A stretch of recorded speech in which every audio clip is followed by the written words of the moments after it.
Hi everyone, this is Don Gold, the art guy, bringing you another art video. Today I want to give you 40 art insider tips. These are helpful tips so you can get the most out of your painting experience, and hopefully it'll make you a better artist. I like to call them words of wisdom or words of painting wisdom. And in the end, I have a section on tips for acrylics. So let's begin with number 1.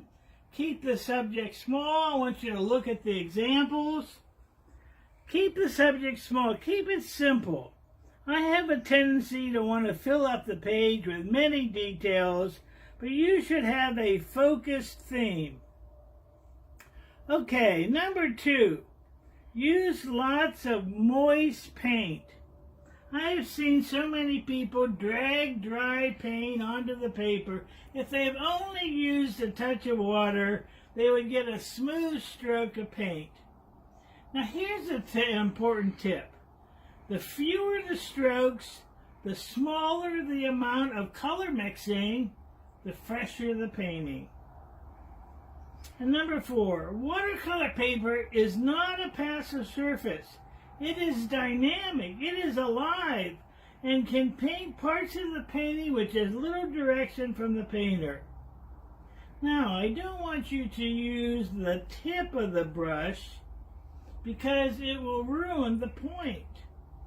Always paint with the body of the brush. Number 6, don't paint with a floppy wrist.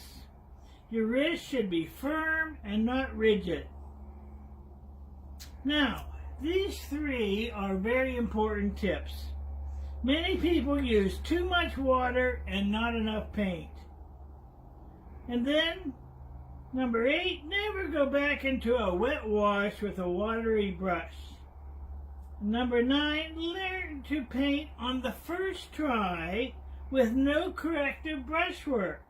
I find this hard for me because I like to keep working it. But if you keep working it, you will ruin your painting. You just place the paint, the color, water, and paper will do the mixing. And now I want you to look at the pictures. I want you to strive for a balance of warm and cool colors throughout your painting. Now you have seen my artwork, and it doesn't always come out beautifully. Learn to live with mistakes and cherish them. Please let the first layer dry before putting on another layer. I know this sounds like I'm repeating myself, but I have seen so many disasters when this is not followed.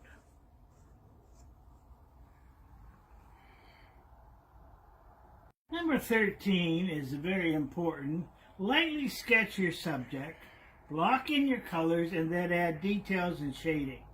I know the details are fun, but you should cover the paper with base colors first. And then use scrap watercolor paper to test your colors. Don't use a paper towel. Now you have heard me say these two very often. One is to change your painting water frequently. Dirty water affects the light colors. Now, I have a pitcher of clean water on my table, and I have a bowl for dirty water. And how about this one? Do not leave your brushes in the water cup, for it will ruin the bristles. We have all done this, and it is a bad habit. And here, this one is important. Feel free to take breaks. Get up, walk around. If you can, go outside and get some fresh air. Painting is hard fun, and it can be intense, so take breaks. Old greeting cards and old calendars make better reference material than a slick photograph. They appear flat and have bad lighting. Now I want you to look at the pictures. Pick a subject that is simple but elegant. It may be just part of a picture. Color gets the glory, but value gets the job done. Now, Number 22, don't just paint the pig, paint its squeal. Look at the examples. I don't want you to paint horses standing still. I want you to paint them galloping. And then if you're going to paint children, paint them running and playing. And number 23, don't compare yourself to other artists. They have different art goals and are on a different art journey than you are. Create your own style. When working from photos, I take 4 or 5 of them to the studio door and leave them there for a couple of days. The photo that looks most interesting is the photo that has the best composition. And finally, use a natural fiber brush if you want to lift paint from your surface. They are more absorbent than the synthetic fibers. Number 26 is, do your round brushes start losing their points after a while of serious painting? To keep them in shape, wind a piece of cotton thread around the bristles, reshaping the point while the brush is still wet after washing. The thread gets wet as it's wound on the wet brush and stays in place with just a little twist of 2 ends. The brush dries with all the bristles in place and it'll be like new again. Watercolors and acrylic painters with a wet palette always set up their palette with the same colors in the same spots, ranging from dark to light. I like to have 2 shades of each color, one cool and one warm. And number 28, when painting outside in the winter, some say to use vodka instead of water to dilute your colors. The vodka actually keeps the paint from freezing. They didn't say anything about drinking the vodka. Paper towels are as important to my painting as the paint, water, and brushes. Because when I work on watercolor paper, the moisture level in the brush is critical to my technique. The biggest mistake I see beginners make is dipping their brush in too much water before they dip it into the paint. And don't use a sponge or a cotton rag to take away the moisture. I use durable, absorbent paper towels to keep a check on my brush dampness, and when the towel is saturated, I replace it with a dry one. You can even dry them and you reuse the paper towels, saving money and helping the environment.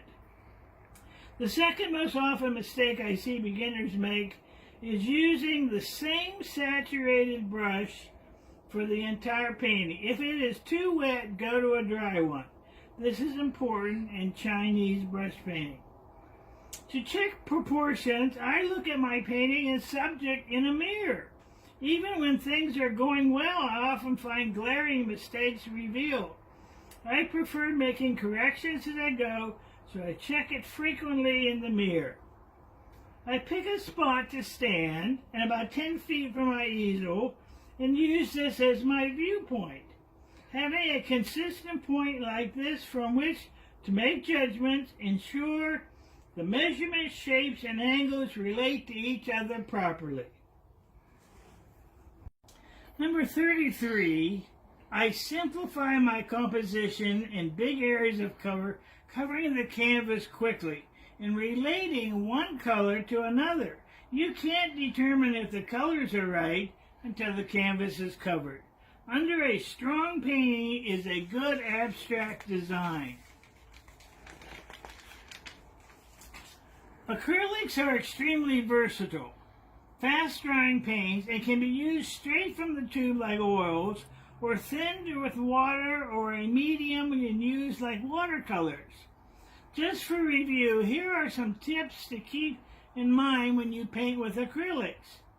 Keep acrylic paints workable. Because acrylics dry so fast, squeeze a little paint out of the tube at a time.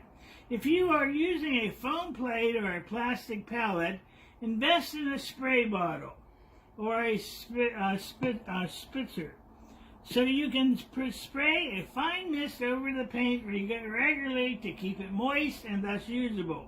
I recommend a stay wet palettes where the paint sits on a sheet of wax paper placed on the top of a damp sheet of watercolor paper or sponge.